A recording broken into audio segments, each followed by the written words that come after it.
Our world worships willpower and predisposes pleasure. Does away with it before it could arrive on my doorstep on its way to my house. It got caught up. I waited so fucking long to unwrap it, to see it in my hands and my control, yet it never came. They said it was held up in some made-up city you see.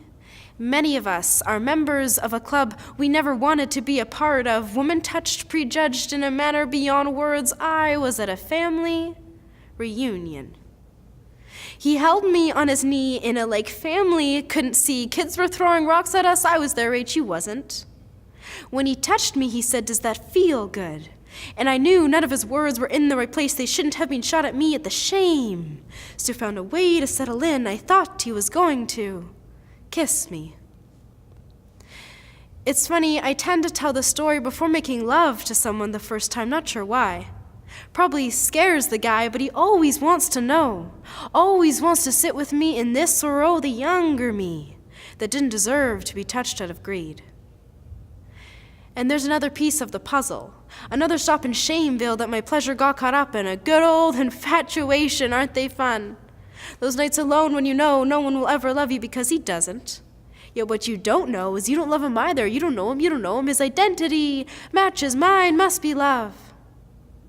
The pain ran so deep in my veins, and to this day he doesn't know. Years went by. Soothed by the self-loathing, sudden bursts of energy, ready to fly, take a fist in the air and hurt the boy that hurt me with his fingertips. Until a sweet boy at the age of 16 agreed to share his first kiss with me. My package of pleasure had finally come, and in it was a side of love. I had no idea that what I ordered so long ago would look like this, but it fit so well, made me feel so good about myself. Even though he was a little conservative and couldn't communicate, I still loved the spirit inside him. He was real, he loved me, thought I was sexy. Fast forward to a couple weeks ago, he tells me he wasn't ready that first time. My ex still experienced pleasure that was riddled with shame. He couldn't find the words to tell me plainly what he wanted.